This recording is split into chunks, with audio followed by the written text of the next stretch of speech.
Okay, let's unpack this. Bollywood. We all see the glitz, the glamour, the songs. Right, the surface level stuff. Exactly. But we've been digging through quite a bit, YouTube talks, news articles, and honestly, there's this whole other layer, a much more complex, sometimes kind of dangerous side. You mean the connections? Yeah. Between Bollywood and the underworld. That's it. Surprising, sometimes unsettling connections. It really is fascinating, though, isn't it? How much these two worlds, entertainment and crime, actually, intertwined. And influenced each other. Understanding it isn't just about, old gossip. No, it gives crucial context. It's a huge part of Indian cinema's story, really. Totally. So our mission here in this deep dive is to pull out the key stuff, the most intriguing bits from these sources for you. Like a shortcut, you could say. Yeah, a shortcut to understanding this, let's call it shadowy side of the industry. From stars being pressured.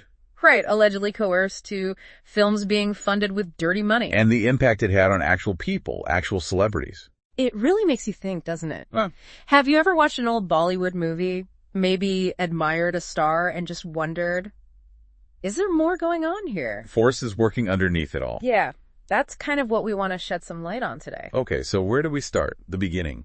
Let's go back. Our sources point to the early days, the roots of this.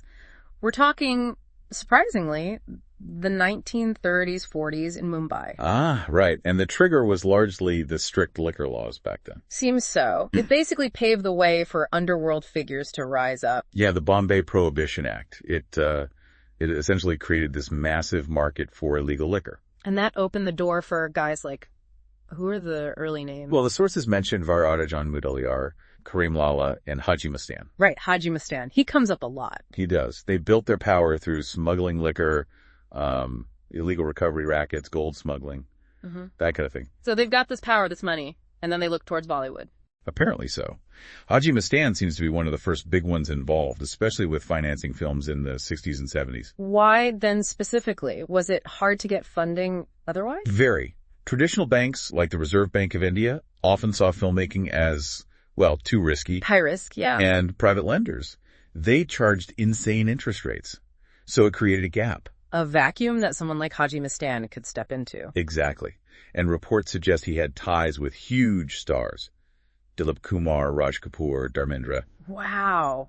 And there's that story, isn't there, about Raj Kapoor? Oh, the photo, yeah. One source mentioned a photo and an anecdote of Raj Kapoor touching Haji Mastan's feet, out of respect. That image, it just says so much about the power dynamic, doesn't it? It really does. But it seems during that early period, say up to the mid-'80s, the underworld's involvement.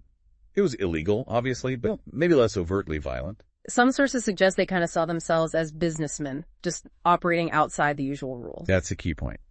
Because things really shifted later on. Yeah, they did. The mid-'80s seems to be the turning point, right? Yeah. With a new generation. A much more ruthless generation. Yeah. Figures like Dawood Ibrahim, Chota Shakil, Abu Salam. Chota Rajan, too. The sources really emphasize their arrival. And their methods were different. It wasn't just financing anymore. No, it became much more about extortion, control, coercion. A much tighter grip on the industry. And then Gulshan Kumar's murder in 97. That just blew everything wide open, didn't it? Oh, absolutely. Our sources consistently point to that as the pivotal moment. It showed just how brutal things had become. And instilled this massive fear across Bollywood. He was shot, wasn't he? Yeah. After refusing to pay extortion money to Abu Salam. That's the story. And the fact that it was Gulshan Kumar, head of T-Series, a huge music label. It sent a message. A terrifying one. Yeah. That nobody was safe. Yeah, it likely changed how people reacted to threats after that. Maybe made them more compliant, out of fear. It wasn't the only incident either. There was the attack on Rakesh Roshan. Right after Kahuna, Pure High was a massive hit. Allegedly extortion related too. And that strange detail his son, Prithik, mentioned later. Oh, about it being a blessing in disguise. Yeah, because the injury led doctors to find blocked arteries. It's just a bizarre silver lining to something so awful. Truly bizarre. Okay, let's shift to the stars themselves. The coercion, the intimidation. Yes, sources give some really stark examples, like gangsters basically forcing actors onto certain projects. Shah Rukh Khan's story with Abu Salam stands out. It does, but what's interesting is his reported defiance. The quote. Yeah, according to his biography and a documentary mentioned, when Salem pressured him for a film, SRK supposedly said, "I don't tell you who to shoot, so don't tell me which film to do." Wow. That takes some serious guts, especially back then. Incredible guts. But he also apparently said later the choice felt like, do the film or they shoot you.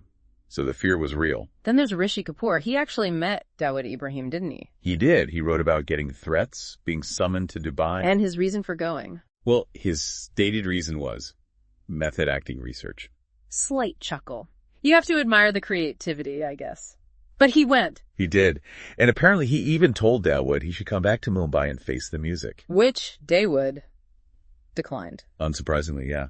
Said he didn't trust the justice system, feared for his safety. And Sonu Nigam, he had issues too. Yeah, allegedly threatened by Chota Shakil. Not for a film, but for concerts abroad. To work exclusively with Shakil's company. That's wild. They had event management companies. Apparently. It shows how diversified their businesses were. Yeah. Mind-boggling, really. But Sonu Nigam didn't cave, did he? No, thankfully. Sources say he reported it to the police, refused the demand. It's important to note, though, one source clarifies.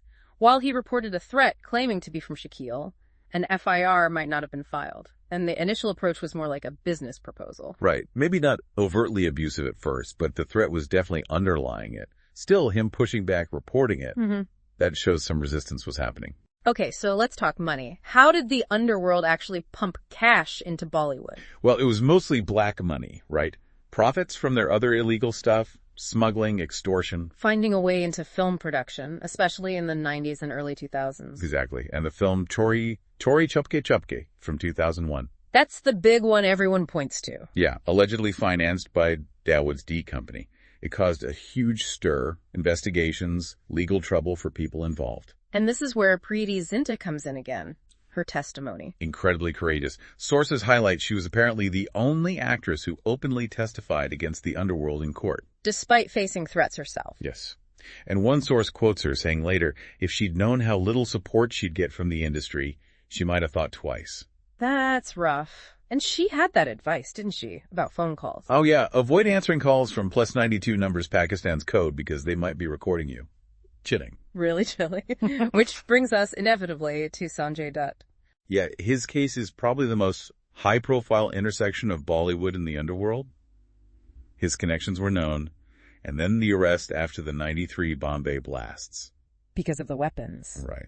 Film producers Hanif Katawal and Samir Hingora were arrested, and they confessed they'd sold AK-56 rifles to him. Directly linking him to the blast's periphery, at least. And then you have that journalist, Balja Parmar, mentioned in one source. Making that heavy accusation. Yeah, basically saying the blasts might have been stopped if Dutt had told the police what he knew earlier. That's a huge what if.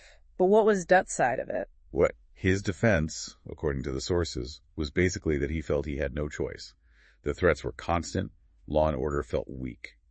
He felt forced into those associations. And there was that leaked phone call, too, wasn't there? Between him and Chota Shakil. Yes, that's mentioned. It's apparently quite revealing. Gives you a direct window into how they talked. What did they talk about? Well, the transcript bits talk about threats being made to other actors. Like, someone was using Sanjay Dutt's name to threaten Preeti Zinta. Seriously? Yeah, and Shakil denies it was his people. Dutt also mentioned some Chikna-like slang for a young guy calling someone named Karma and making threats. It just sounds so messy, almost mundane, the way they discuss these dangerous things. Exactly. The casual tone is what's striking, given the context. Just bizarrely intertwined worlds. So, okay, this intense period, how did it eventually start to fade? Why did the Underworld lose that kind of grip? Several big things happened, according to our sources, mostly late 90s, early 2000s. The 93 blasts themselves had a huge impact, right? Definitely. After that, Dawood wasn't just a gangster. He was seen internationally as a terrorist. That changed everything. Perception, pressure. And internally, within the gangs. It's big splits. D Company had infighting. Yeah. Chota Rajan broke off, formed his own gang. And tried to paint himself as some kind of patriot, bizarrely. Right, a very strange narrative shift. Yeah. Then there was the police crackdown. The encounter specialists in Mumbai. Exactly. Those police officers became notorious for killing gangsters in these staged encounters. It definitely disrupted things. Plus new laws. MCOCA, the Maharashtra Control of Organized Crime Act in '99. It gave police much stronger powers against organized crime. And what about the economy? Did that play a role? A huge one. India's economic liberalization started in '91. Our sources explain this gradually made smuggling less profitable. Because import rules eased, things became legal.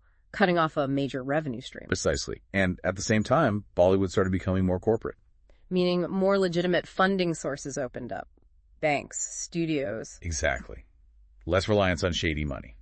So you put all that together, police pressure, gang infighting, economic changes. By the mid-2000s, their direct, overt control had really weakened. Significantly diminished, yeah. Over Mumbai generally and Bollywood specifically. But even with that decline, there are still lingering questions, aren't there? Mysteries from that era.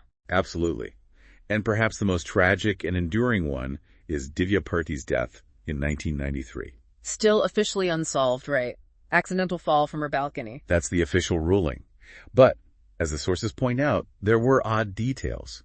No suicide note, conflicting stories about whether she'd been drinking. And the case was closed pretty quickly. Which just fueled suspicion and, inevitably, conspiracy theories over the years. Theories linking it back to the Underworld, or the film mafia. Maybe she knew too much. Those are the kinds of theories mentioned, yes, though obviously unproven. It's interesting hearing from her friend, Goody Maruti, though. Yeah, her perspective adds another layer. She described Divya as, overworked, burnt out, a bit messed up. But not afraid of heights. She recalled Divya sitting casually on a high balcony ledge once. Right. But despite that, Goody Maruti apparently dismisses foul play. She mentioned how devastated Sajid Nadyadwala, Divya's husband, was, and that another friend, Nita Lula, was supposedly an eyewitness. Yes. Claiming she saw Divya lean out the window, maybe looking for Sajid's car, right before she fell. It just shows. Even people close by had different takes. It remains a tragedy. Okay, so bringing it closer to the present. The sources do briefly touch on more recent concerns. Drugs, potential Pakistan links. Yeah, we should mention these, but carefully. A lot of it is allegations, reports, not necessarily proven facts. We're just relaying what the sources mentioned. Right, like that viral call recording, supposedly Salman Khan pressuring Aishwarya Rai about dancing at a party because of Abu Salam. That's referenced. But the authenticity, the full story behind things like that, it's often hard to verify completely. And reports still linking Dawood to the drug trade in Mumbai. Those allegations persist, yes.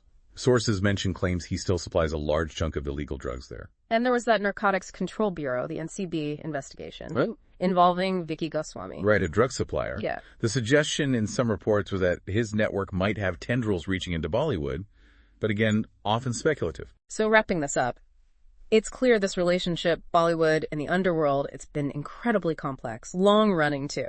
Definitely. We've traced it from those early days, which seemed almost quaintly illicit in comparison. Right, compared to the later period of intense fear, violence, and control. And then the eventual noticeable decline of that overt influence. Yeah.